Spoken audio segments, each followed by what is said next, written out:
eu tenho colecionado na aula presencial como uma revisãozinha para a gente poder assistir, resolver depois o que eu chamo de GD, grupo de discussão, de ter umas perguntas para debater, né? Eu vou ver como é que eu faço esse GD. Eu vou pedir para vocês estudarem ele um pouquinho antes, que a gente vai debater na quinta-feira e talvez o que sobrar na terça. Eu vou fazer sem muita pressa. E depois eu tenho umas perguntas que eu costumava fazer prova em casa sobre esse GD. Então, acho que eu vou fazer mais ou menos isso. Isso quer dizer que a gente vai ter uns bons pontos aí, e talvez eu use como ponto de bônus, assim, vamos ver. Então, vamos lá, vamos primeiro cuidar da aula de hoje, porque essa aqui é uma aula curta, né? A gente não bobeou, já era. Vocês estão vendo uma tela verde aí, né? Um verde abacate, assim, sei lá, se verde, amarelo, né? E eu vou recordar com vocês algumas técnicas de medida de expressão gênica, porque o meu interesse agora, nesse final de disciplina, é levar vocês para o mundo da expressão gênica diferencial. Tem muita coisa na biologia molecular que diz respeito ao cromossomo, ao genoma, como marcadores de algumas coisas, mas, assim, o que se trabalha muito na biologia é expressão gênica diferencial. Em planta, em parasito, em fungo, em animal, no que você quiser. Todo mundo está interessado em situação A versus situação B, né? Antigamente, você podia correr os RNAs num gel de agarose e você transferia eles para um filtro de nitrocelulose, representado aqui em verde, através de um mecanismo de uma água subindo, né, e carregando os ácidos nucleicos para se chocarem com essa membrana. E aí você fazia uma sonda radioativa, era chamado probe, todo mundo falava, vou fazer uma probe. É uma sonda radioativa, que nada mais é, o nome de sondar, né? Nada mais é o pedacinho do gene que você quer estudar, né? E aí ele hibridizava com o RNA ali, e você, por meio de um filme de raio-x, você conseguiria ver, então, os genes do seu interesse no meio de uma grande quantidade de RNA. Quem inventou essa transferência foi Edwin Southern, da Universidade de Oxford, mas aí quando fizeram para RNA, falaram que ia ser o Northern, né? E aqui a gente tem os resultados típicos de raio-x, né? A radioatividade impressionando o filme de raio-x, e aqui você tem um gene que está 68 vezes mais expresso do que nessa condição. Vocês conhecem tripanosomatidismo melhor que eu? Isso aqui é um epimastigoto, isso aqui é um amastigota. Então, esse gene, ele é muito mais expresso na mastigota do que no epimastigota. E antigamente a galera tinha interesse em um gene, outro gene, e aí fazia assim e era feliz, né? Muito bem. Uma quantificação mais fácil, um pouco mais precisa também, se faz com o Real-Time PCR. É um PCR, vocês estudaram comigo lá no começo, um PCR, só que é feito na presença de um intercalante, ele intercala nas moléculas de DNA, que se chama CyberGreen. Quando ele é iluminado, ele floresce na luz branca, mas se ele estiver intercalado no DNA, ele floresce um bonito verde, né? Igual a espada do Yoda, né? A sabre de luz, espada, sabre de luz do Yoda, aquela cor lá. Então, a cada ciclo de PCR, um laser ilumina aqui, mede a fluorescência, aí faz outro ciclo, mede a fluorescência, faz outro ciclo. Então, essa fluorescência é diretamente proporcional à quantidade de DNA que está sendo amplificado. É em tempo real, né? Porque a cada ciclo mede, que é depois que chama real time, tempo real. E o que acontece é que é um paradigma diferente. Você coloca um sarrafo, aqui ó, é logaritmo 100, 200, 300 nanogramas. Você coloca um sarrafo em 300 nanogramas, e você mede com quantos ciclos cada neguinho, cada sua amostra sua, conseguiu chegar em 300 nanogramas. Claro, você vai conseguir chegar mais rápido em 300 nanogramas se for mais fácil, né? Se você tiver mais molde, né? Então, se o gene está muito expresso, você chega aqui primeiro. Se ele está pouco expresso, você chega aqui por último, né? E isso aqui é muito legal, é bem proporcional à quantidade de molde que você tinha, né? Então, esse é o PCR de tempo real. Ele é usado para diagnosticar HIV. Você manda as amostras para uma central em Ribeirão Preto, eles fazem isso. Agora, Covid, eu acho que eles usam umas máquinas locais para fazer isso, né? Acho que é uma maquininha menor e acho que a galera faz nos próprios laboratórios aqui, porque com HIV era feito assim, né? Agora que o HIV é feito tudo em Ribeirão Preto, mas com Covid eu acho que eles fazem como era com HIV. Todo mundo tem uma máquina que foi feita até para isso, uma máquina de PCR em tempo real, e não é tão cara de comprar uma, então os laboratórios fazem assim. Bom, tem uma coisa que não é expressão gênica diferente, e não é, né? Mais ou menos, que é o uso de gene repórter. Nós falamos de gene repórter, eu nem sei porque que esse slide está aqui, porque não cai no GD, não. Bom, eu acho que às vezes pode usar. A gente falou de gene repórter e o mais famoso que existe, mais sensível, é o da luciferase. Não é de vagalume, é de anêmonas. Inclusive, tem uma anêmona que floresce mais azul, outra mais verde. Você consegue, inclusive, colocar no mesmo luminômetro as duas luciferases e fazer e ensaiar dois genes ao mesmo tempo, que é legal. Então você pega um pedaço de DNA que você suspeita que seja um promotor e coloca aqui para ser o promotor da luciferase, né? Aí vai depender do experimento de onde você quer ensaiar esse promotor. Por exemplo, eu quero saber se esse promotor funciona no músculo. Aí eu injeto, né, geralmente com balas de tungstênio, pequenininhas, os plasmídios grudados nas balas de tungstênio, e você usa uma arma de ar comprimido, e aí, pá, né? Aí entra no músculo do animal lá, assim, você vê e tal. Você pode transfectar uma célula também. Ou, por exemplo, eu injetava esses plasmídios em embrião. Eu pegava o embrião e mexia, embrião de camundongo, né? Assim que ele era fecundado, ele não tinha nem duas células, ele era o embrião de uma célula fecundado, dois pronúcleos, o masculino e o feminino. Eu injetava no masculino e injetava no feminino. Era fácil saber qual que era o feminino, porque em roedores, em mamíferos, o segundo corpúsculo polar ainda está soltando, né? Então, aquele núcleo que está mais próximo do corpúsculo polar que está soltando é o feminino. E o masculino é maior um pouquinho. Então, dava para a gente fazer experimentos legais assim, com micromanipulação. A gente injetava uns promotores que a gente queria estudar no pronúcleo masculino, no pronúcleo feminino, e via a quantidade de luz, porque esse promotor ia controlar a luciferase no embrião. Se eu pegasse plasmídio e injetasse no músculo, sei lá o que ia acontecer. O experimento é feito com um pedaço de DNA num lugar onde você quer saber se ele funciona. E eu comentei com vocês que você pode ir cortando com enzima de restrição isso aqui, e na hora que, por exemplo, cai a luz pela metade, significa que nesse pedacinho aqui que você cortou por último, grudava um cara muito importante. Aí vem assim, cai para 25%, você vê que aqui tinha um outro cara importante. E aqui cai para zero, então você tinha 3 lugares importantes, aqui, aqui e aqui. Tem gente que faz experimento ainda aí, é um experimento legal. Bom, isso aqui é coisa de museu, né? Eu não sei o que aconteceu com a nossa, se venderam, se deram em troca. A gente comprou uma máquina dessa por $200 mil, na época que o dólar era 1 para 1, pelo menos, né? R$200 mil, vai. E aí, tem gente que compra carro de R$200 mil.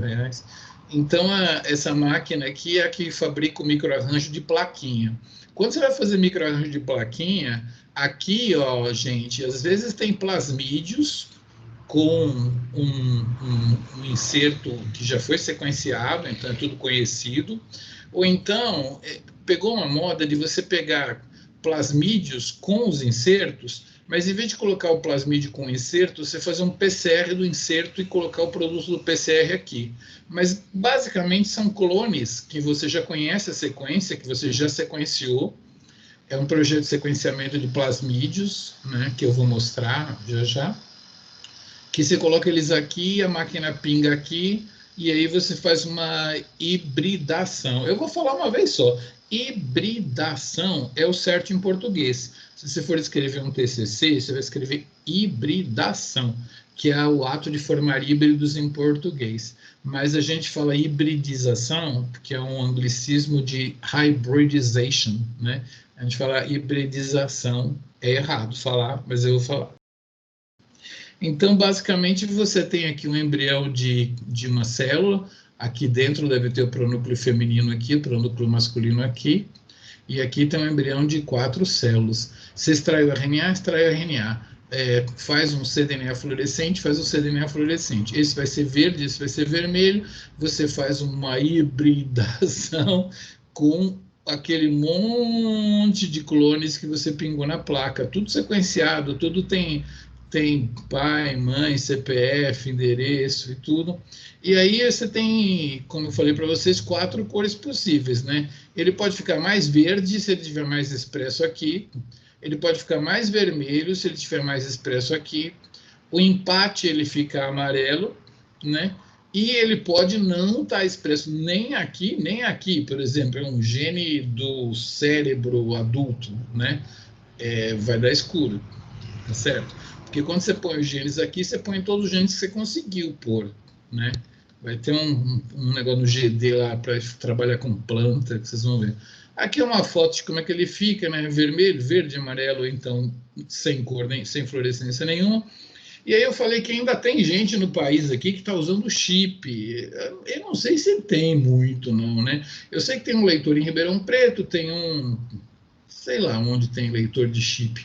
Só sei que o que desbancou muito o microarranjo foi que companhias, principalmente a Affymetrix é a mais conhecida, mas a Monsanto faz. Se você procurar no Google, tem um monte. É que, assim, eu vou dar crédito para os caras que foram os primeiros mesmo, né? A Affymetrix.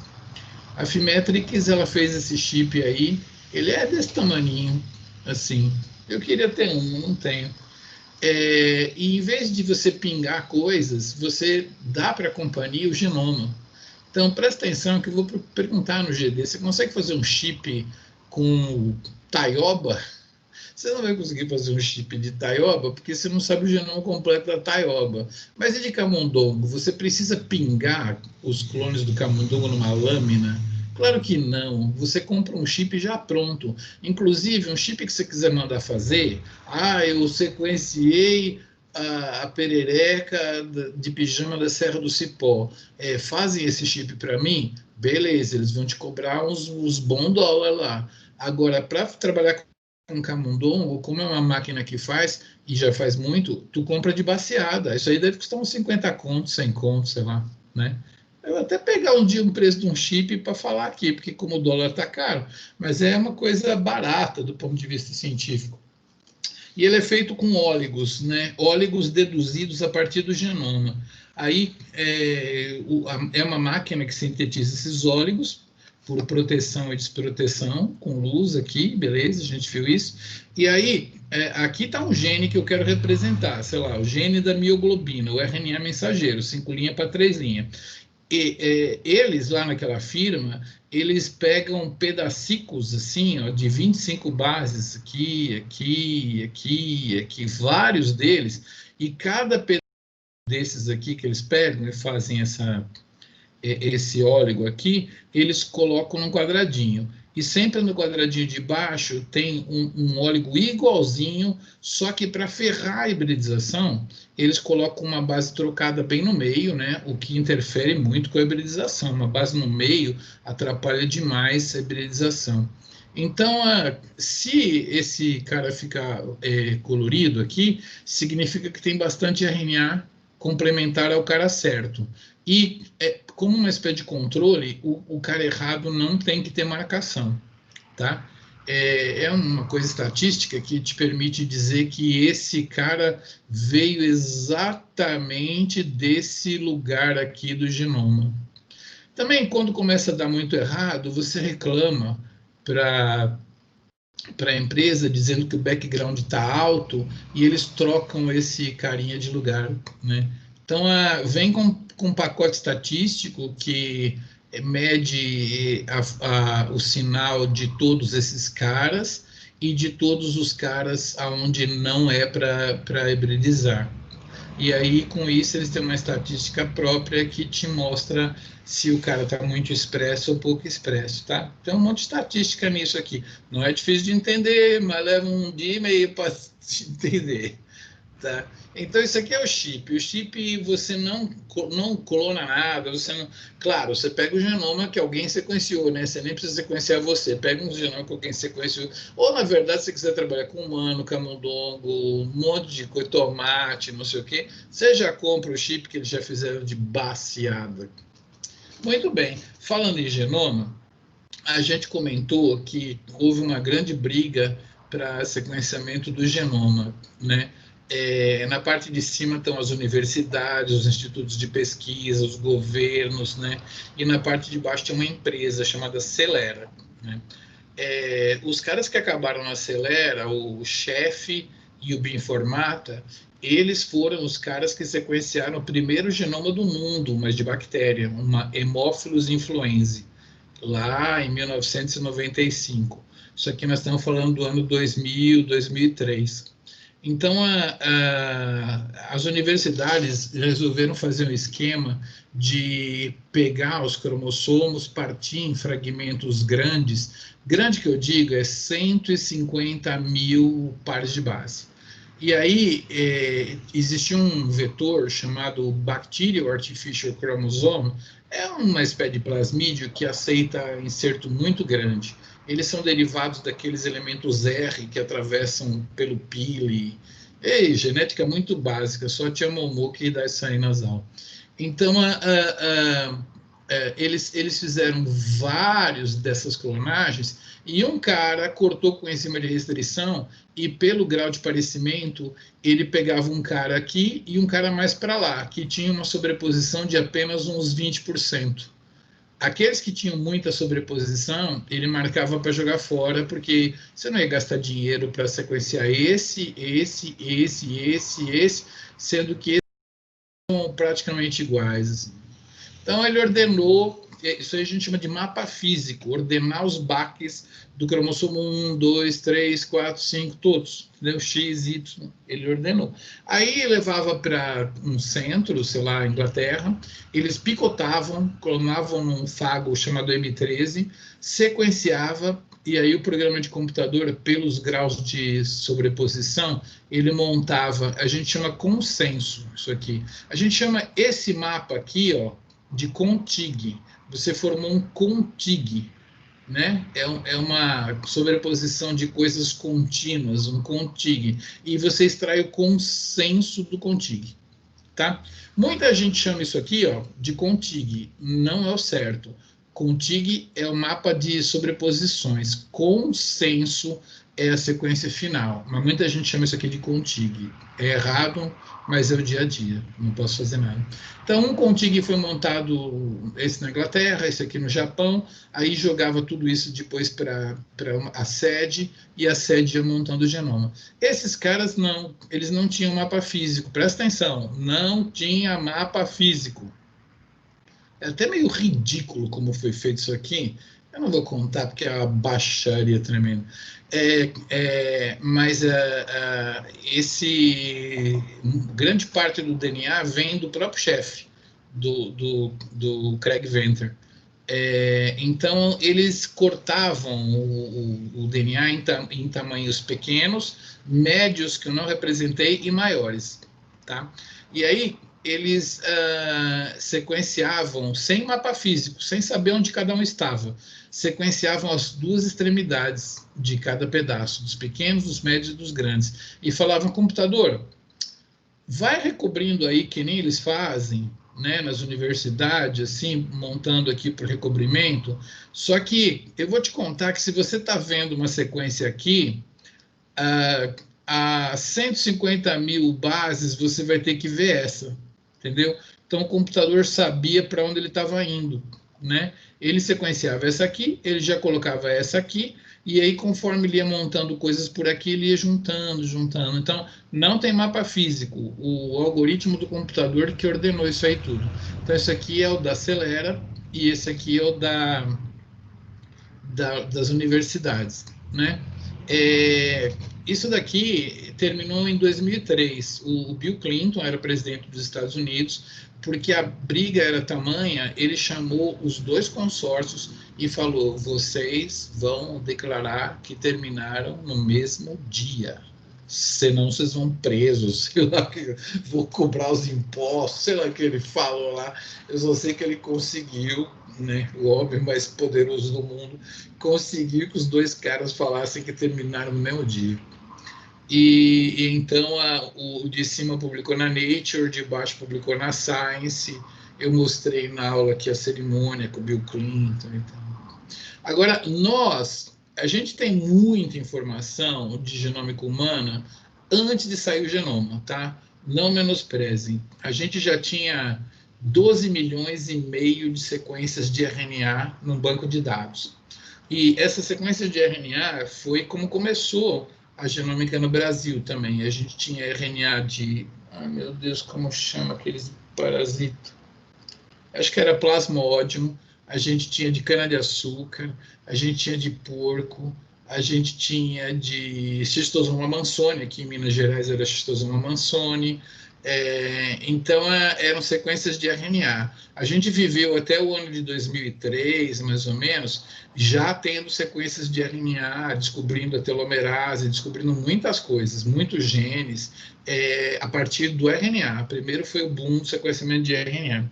O grande problema é que você ia direto nos genes, que era uma coisa muito boa no começo, quando você não conhecia nada, só que você depende de amostragem. O pessoal não aguentava mais sequenciar uma enzima da via glicolítica chamada gliceraldeído 3-fosfato desidrogenase. Todo dia, uns 10% das sequências dos RNA era essa desgraçada aí. E Schistosoma mansoni tem um antígeno que é muito expresso nele, ninguém sabe direito o que ele faz, é o SM... meu Deus, 25, esqueci o número. É um número só, é um antígeno, também aparecia todo dia.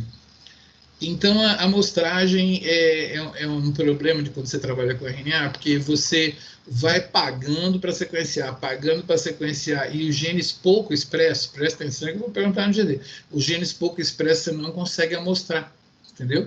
Porque é uma amostragem com repetição. Os mais expressos aparecem o tempo todo. Você tem que fazer com diferentes tecidos, entendeu? Pensei que a cana-de-açúcar, você moía a cana-de-açúcar, tomava o caldo de cana e sequenciava os RNA. Não, tem que fazer uma biblioteca de raiz, uma de folha, uma de caule, outra de cana-de-açúcar no frio, outra de cana-de-açúcar no sal, entendeu? Você tem que fazer várias amostragens. E também momentos, né? No Schistosoma mansoni, você tem que sequenciar, para sequenciar os RNAs ativos, você vai sequenciar o ovo, o miracídio, o esquistossômulo, a cercário, o verme adulto, entendeu? É uma complicação e gasta muito dinheiro por causa disso, né? Você tem que sequenciar várias coisas. Basicamente, vocês sabem, a gente usa transcriptase reversa e produz um DNA para sequenciar, porque não tem máquina de sequenciar RNA, então a gente fabrica o cDNA e aí a gente não sequencia ele todo num projeto desse. A gente sequencia ou as extremidades ou o meio. Vou falar mais das extremidades, que a gente chama de etiqueta de sequência expressas, ou EST, e os caras mais pousudos chamam de IST. Vocês podem chamar de IST, não é feio, não. Estou zoando. EST ou IST. É o sequenciamento único de cada cDNA. Projetos com menos grana sequenciavam só a parte 5' ou só a parte 3'. Tem diferença, eu acho que eu vou discutir no GD isso aí. E os projetos mais ricos sequenciavam dos dois lados. O nosso projeto aqui da Rede Genoma Minas sequenciou os dois lados, gastamos dinheiro. Não precisava, não. A ideia é você documentar a existência de transcritos num transcriptoma, né? Você, com o começo da sequência, você já sabe que aquilo lá é um gene de mioglobina, ou é um gene de actina, ou é um gene de GPDH, ou é um gene de uma proteína ribossomal, entendeu? Basicamente é assim. Então, para mostrar ali, tem o RNA, você usa um oligo-DT para iniciar a síntese do cDNA, né? E aí você sintetiza com a transcriptase reversa. Nem todos vão até a ponta. Ó. O primeiro vai longe e o outro fica meio curtinho ali. Ó. Mas é bom que eles sejam de tamanhos diferentes, porque você faz a segunda fita do cDNA, tá aí, e aí você sequencia as extremidades. Olha lá. E essa extremidade, sequencia a outra, e a extremidade 3' né, dos bichinhos. Aí, assim, RNA a gente guarda no menos 90. DNA a gente pode guardar no menos 20. E EST a gente guarda num pendrive, num CD, num blog, entendeu? No Facebook, porque é digital, entendeu? É só informação. A informação. Você vai comprar a blusa de lycra, a etiqueta vai ser de papelão, né? Entendeu? A etiqueta é outra coisa. Então, as etiquetas, elas dizem para você se aquele gene está presente ou não, sem que você tenha que sequenciar ele todo, não precisa. Com um pedaço, você já consegue saber que gene é aquele. Basicamente, a gente fazia blast, né? Sequenciava as extremidades, fazia blast, via actina, GPDH, proteína do retículo, entendeu? Tem vantagem em você sequenciar só 3', porque você consegue contar muito bem quantas vezes sequenciou cada um. Porque elas estão sempre empilhadas, porque elas começam sempre no mesmo lugar. Como tem aquele problema da transcriptase não ir até a ponta, as ST 5' às vezes não se sobrepõem. Eu desenhei uma que sobrepõe, mas esse cara bem que podia estar mais para cá, né? Sem sobrepor. Então eu não conseguia contar direito quantos genes tem. A não ser que o BLAST me falasse, quitina, e eu contava 2 aquitinas. Mas tem uma vantagem em fazer só 5', porque como nem todas vêm até a ponta, elas vão meio que montando um contig, entendeu? Isso aqui monta contig, isso aqui empilha melhor, entendeu? Empilha melhor, monta contig. Então, tem vantagem essa, tem vantagem essa. Se você tiver grana, você faz as duas, você pega as duas vantagens. A gente gastamos R$2 milhões para sequenciar isso aí. Eu não vou falar do Orestes, não. Deixa o Orestes para lá, que não é muito comum. Bom, e agora eu vou falar de proteômica, né? Já falei aqui, você não pega um camundongo pela cauda assim, mergulha ele num liquidificador e estuda as proteínas dele. É muita proteína, você não vai conseguir enxergar, entendeu? Imagina um céu com 1000 vezes mais estrelas do que a gente vê numa linda noite, né? De céu aberto e tal, lá na roça, né? Então, tocando Paula Fernandes. Então, você tem que fracionar as proteínas. Então, essa técnica é a mais antiga do mundo para proteômica, onde você coloca aqui tem um Downser ou Potter, Harry Potter. Esse aqui é um Potter. O Downser é uma bolinha. Esse aqui é o Harry Potter. Acho que foi o Harry Potter que inventou. Esse pistilo aqui é de nylon, na verdade, ele é bem rente a esse vidro. E aí você vai para baixo, para cima, separa, homogeneiza bem. Aí você faz várias centrifugações. A primeira você baixa os núcleos, aí você aumenta a velocidade, você baixa as mitocôndrias, aí você aumenta a velocidade, você baixa as membranas e sobram as enzimas do citoplasma aqui. Aí, 1, 2, 3, 4 frações. Já diminui a complexidade da sua noite estrelada, entendeu? Você pode olhar só as proteínas nucleares, só as mitocondriais, só as de membrana, só as citoplasmáticas. Claro que você pode ter colocado aqui só um fígado, não vai colocar o camundongo inteiro, não? Ou só o córtex cerebral, ou só o cerebelo, entendeu? Então você diminui a complexidade, pelo amor de Deus, senão você não vai enxergar nada. As proteínas são purificadas com várias técnicas que eu vou mostrar, mas para você ver se ela ficou pura, você faz um gel de poliacrilamida. A gente usa garose para ácido nucleico e poliacrilamida, que mostra mais ou menos como faz o polímero, mas não tem graça isso. Aí você coloca as proteínas aqui, só que as proteínas elas vão para que lado? Para o polo positivo ou para o polo negativo?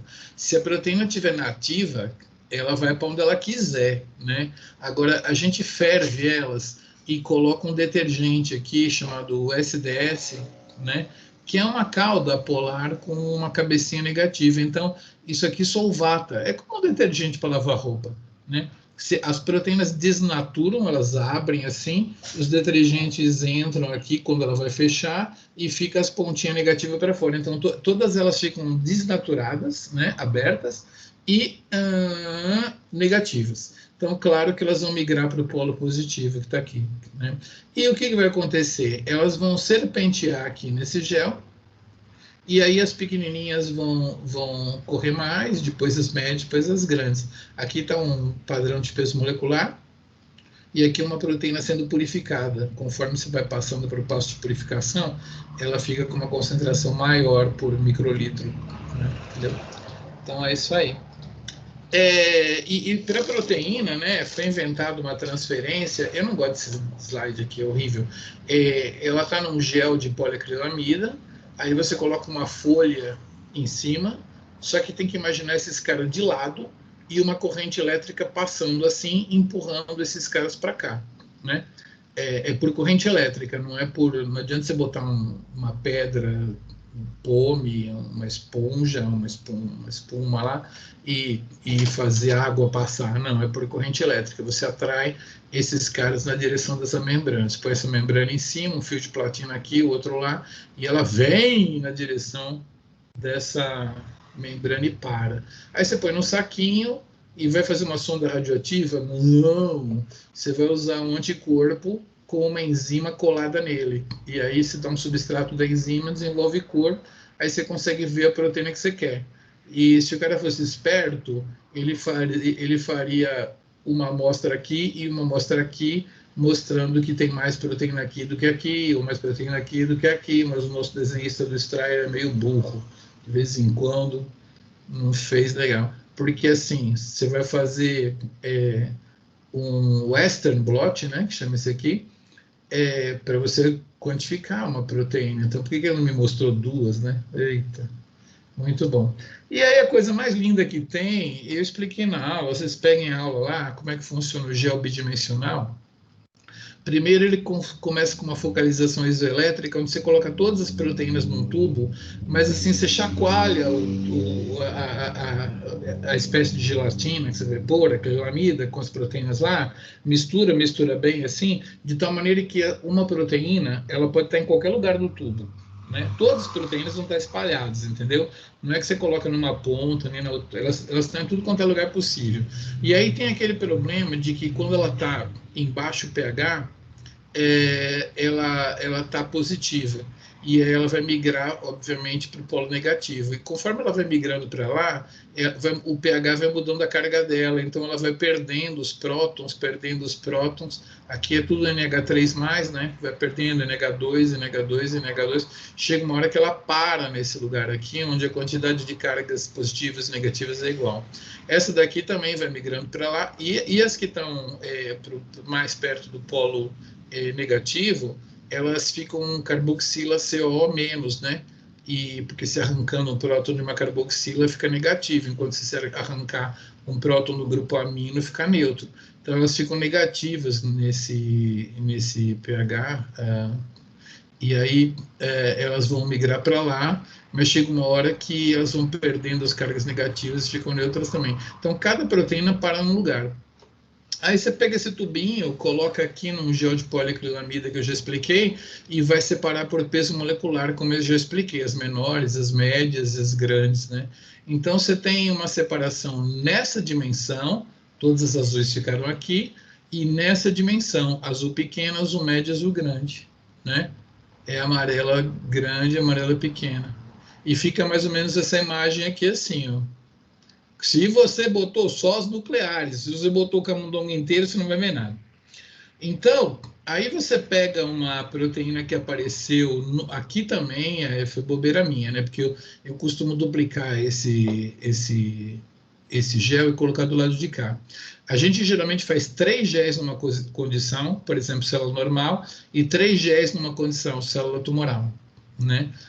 Fotografa, dá para um computador, ele olha tudo e fala: esta daqui está presente só no controle, esta daqui está presente só no tumor, né? Três géis de cada. Basicamente é isso que a gente faz. E aí a gente coloca aquele spot, vou falar spot, porque o pessoal fala spot, é a manchinha, né? Você pega esse cara aqui, coloca lá numa máquina que se chama MALDI TOF. MALDI de Matrix Assisted Laser Desorption Ionization. Você vai ter uma ionização a laser assistida por uma matriz. Ó, o laser, tacamos aqui na matriz. A matriz, ela atua sobre as proteínas e elas ficam ionizadas, tá? Precisa da matriz. O laser vai na matriz, a matriz vai na proteína e a velha afiar. Aí você coloca num tubo a vácuo grande e aí você atrai as proteínas, mas tem um buraco, então elas vêm e vão, pim, aí depois vem a outra, põe, e a outra, pum, né? Então, conforme o tempo de voo, que é o tempo que ela leva para chegar aqui, você sabe o peso da proteína. Beleza! Se fosse só saber o peso, eu fazia um gel, não precisava comprar uma máquina caríssima dessa daí. Mas acontece que quando ela fala o peso, meus amigos, quando ela fala os pesos, ela fala o peso com a precisão de um átomo de hidrogênio, ou seja, uma unidade de peso molecular. Entendeu? Então ela fala assim, a beta-lactoglobulina, ele não sabe que isso aqui é uma beta-lactoglobulina, só que ele sabe que esse pico aqui, ele tem 18.364, aqui é 20 mil, 15 mil, aqui é 18.364. Mas, Miguel, não é 18.365? Não. Não é 18.363? Não. E aí o que você faz? Percebe, eu simplesmente tenho uma manchinha, eu pus no aparelho e eu sei esse número, 18.364. Eu não sei absolutamente nada. Só que não, porque alguém sequenciou, dando a vida, dedicou-se com muita precisão o genoma humano. Aí, num certo lugar do genoma, tem o gene da beta-lactoglobulina. Beleza. Aí, você tem o gene e tem a sequência de nucleotídeos. Aí eu pego lá de 3 em 3, vejo a sequência de aminoácidos. Eu vou em qualquer livro, tem o peso de cada aminoácido, entendeu? Aí eu somo os pesos de cada aminoácido, blá, blá, blá, dela, e vai dar 18.364. E eu coloco num banco de dados todos os pesos moleculares de todos os genes humanos. Quando eu tenho um pico aqui que está dando 18.364, eu vou numa página, vamos supor, né, para tornar isso bem ridículo, eu vou numa página do genoma humano, onde tem todos os genes e todos os pesos moleculares de todas as proteínas do genoma humano. Eu coloco assim, Ctrl F, escrevo 18.364, e eu vou achar quem? A beta-lactoglobulina. Entendeu? Então, ó, só faz sentido usar esse aparelho aqui se você tiver o genoma completo. Se não tiver, não pode, tá? Você vai ter que fazer uma degradação de Edman, que é uma coisa, você vai pegar uma proteína purificada, nem precisa ser daqui, mas uma proteína purificada. Você vai na câmara fria, você vai tratar com PTH, que é fenil isotiocianato, vai arrancar o primeiro aminoácido, vai colocar numa cromatografia, aqui já colocou todos, né? Vai colocar numa cromatografia e falar, isso aqui é metionina, né? Sei lá, a metionina pode cromatografar aqui, então é metionina. Segundo aminoácido é uma prolina, né? Migrou mais ou menos com essa disposição. O terceiro aminoácido, melanina, migrou com essa disposição aqui, entendeu? Então, você consegue sequenciar aqui, vou falar para vocês, 35 aminoácidos consegue, 50? Num livro pode pôr, né? Mas entrar na câmara fria e sair com 50 lá, eu não sei não. Só que aí, beleza, você só tem a sequência de um pedacinho. Você está perdido, então vamos supor que aqui é uma taioba, né? Peguei a proteína da taioba, que estava expressa só quando a taioba ouvia muito o dia inteiro ouvindo Paula Fernandes, ela tinha uma proteína diferente lá.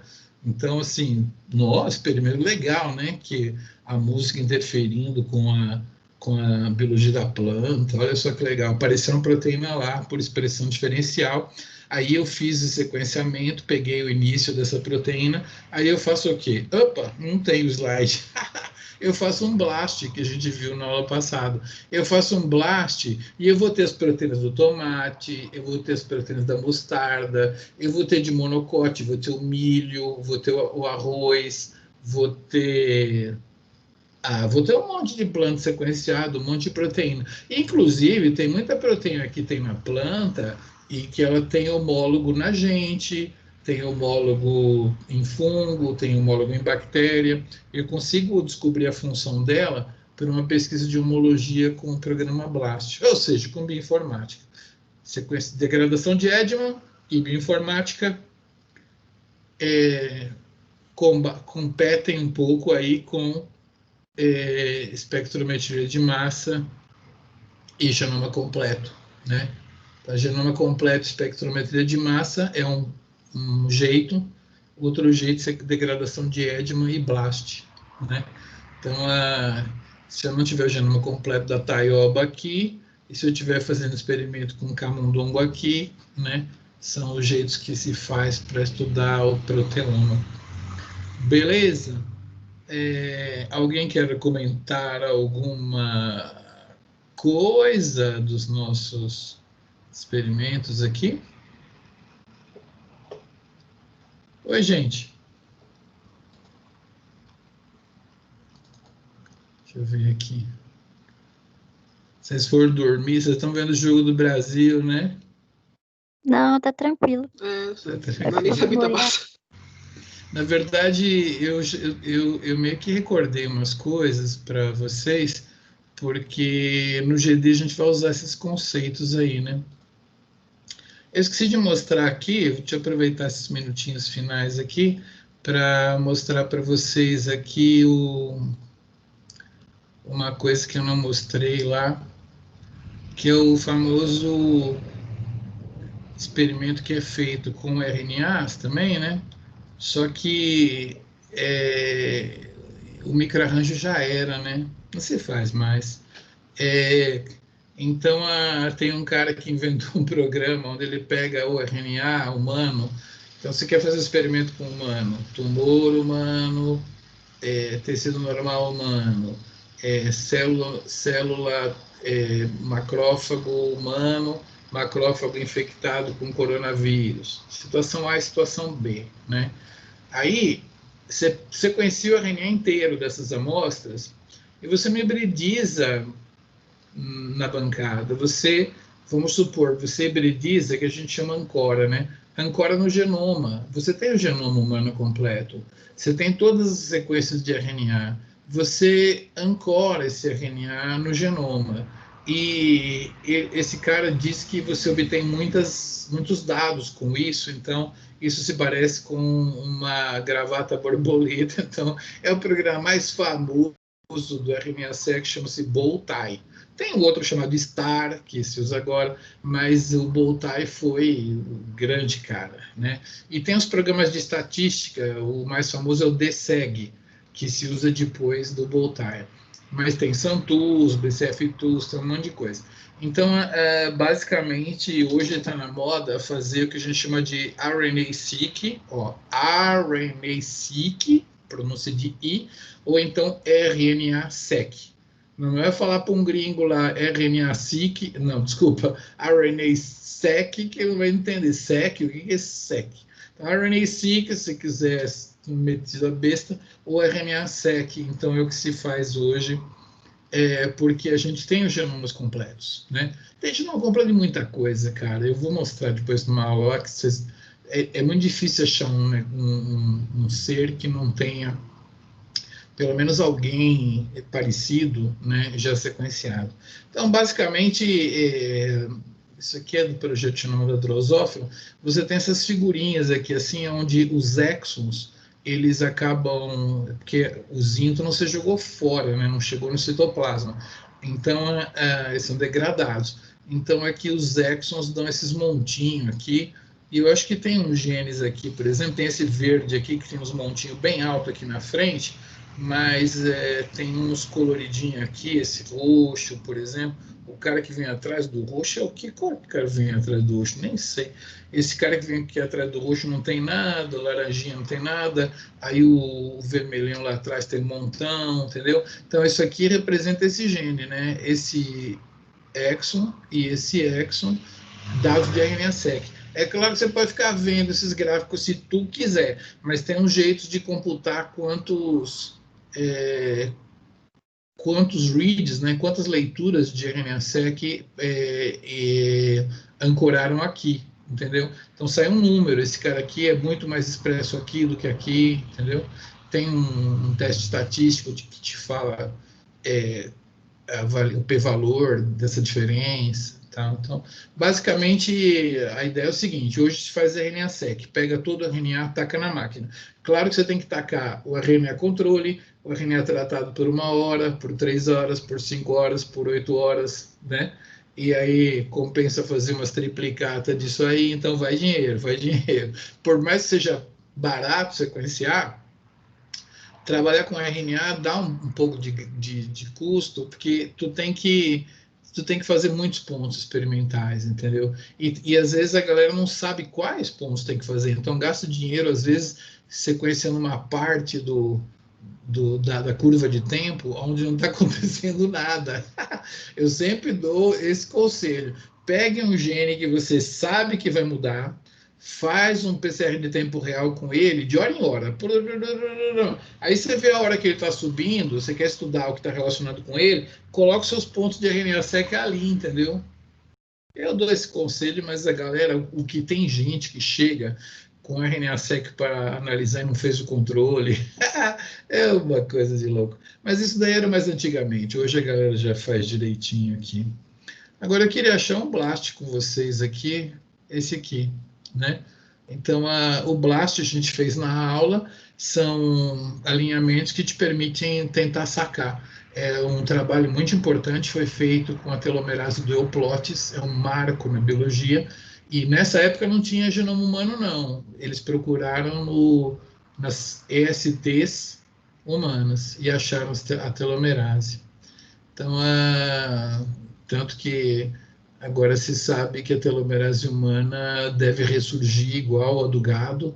Então o Léo vai voltar do deserto, porque na época que fizeram essa novela O Clone, o telômero da Dolly tinha encurtado e eles achavam que o clone humano ia morrer de velhice.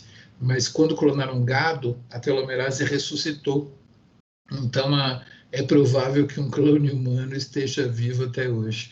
Acho que eu já contei a história para vocês de que tem um cara que ele falou, ele tentou fazer clonagem, e quando ele tirava o núcleo do doador para colocar no óvulo, né? Ele queria clonar, sei lá, um gato, uma ovelha.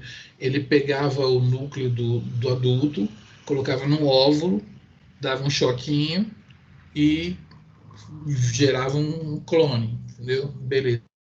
Ele falou que para humanos, quando você tira um núcleo do adulto, vem uma proteína que devia vir, fica lá. Ela não vem junto. Então, não funciona. E aí, ele escreveu uma frase no final do trabalho científico dele. Ele disse assim: parece que alguém desenhou uma linha e disse: ovelha você clonará, gato você clonará, porco você clonará, mas humanos você não clonará. Escreveu isso. O cara da Dolly ficou tão puto, e ele escreveu num outro paper, assim, numa outra reportagem, assim, comentário: você não conseguiu clonar humano porque você não sabe, você é incompetente. E aquele cara que falou isso, ele não tinha feito experimento com humano, ele tinha feito experimento com 16 macacos rezos. Claro que ele reproduziu com 16 macacos rezos o que ele já tinha feito com humanos, entendeu? Pegou os óvulos das porto-riquenhas lá e clonou e tal, não sei o quê. e depois não podia publicar com o humano, ele comprou 16 macacos rezos caríssimos e repetiu só com os 16 macacos rezos. E por que ele devia ter feito com o humano primeiro. E por que o cara da Dolly falou, você não consegue clonar porque você não sabe? Porque ele já fez também, entendeu? Então já deve ter uns clones humanos por aí. Pelo menos alguém já fez. Não sei se evoluiu, né, para ter o bebê e tal. Provavelmente sim. Então, o Blast é aquele software, né, que eu acho que eu já mostrei esse slide, a moça ficou com o cara lá, a gente representa esse alinhamento da seed, né, da semente, como uma pontuação alta que ela detectou durante o forró lá, tal. Aí passou sábado, domingo, segunda, terça, quarta, ele não ligava, a pontuação dele começou a cair, né? Então, aí ele marcou um encontro com ela, assim, e aí a pontuação até já melhorou.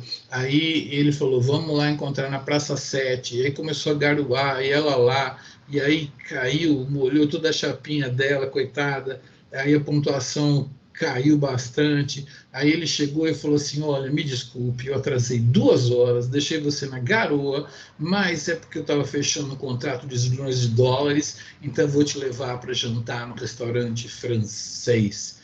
E aí foi lá levar para o restaurante francês, a pontuação aumentou, né? Aí depois, isso aqui representa o alinhamento indo para a direita, tá? Partes que alinham, partes que não alinham, partes que alinham, partes que não alinham. Por enquanto você está continuando porque o prejuízo está sendo recuperado. Aí depois ele vai lá e trai ela com a melhor amiga, né? Aí ele fala assim, não, mas eu me confundi, vocês são tão próximas, uma é ruiva, outra é loira, mas vocês, sei lá, vocês são tão almas gêmeas que eu me confundi, toma aqui esse áudio A5 aqui, ó, aí a pontuação dele aumentou de novo, né? Entendeu? Então, caiu bastante, mas recuperou, tá vendo? Aí chegou uma hora que o time dele perdeu na Libertadores, foi para a terceira divisão e tal, não sei o quê. Então, aí é hora de dar tchau, né? Então, assim, não melhorava mais o alinhamento, então o alinhamento foi só até aqui. A gente chama isso de HSP, não vou nem traduzir, chama HSP, mas, assim, o BLAST, ele pega só um alinhamento local, só aquelas regiões das proteínas que são bem parecidas de umas contra as outras.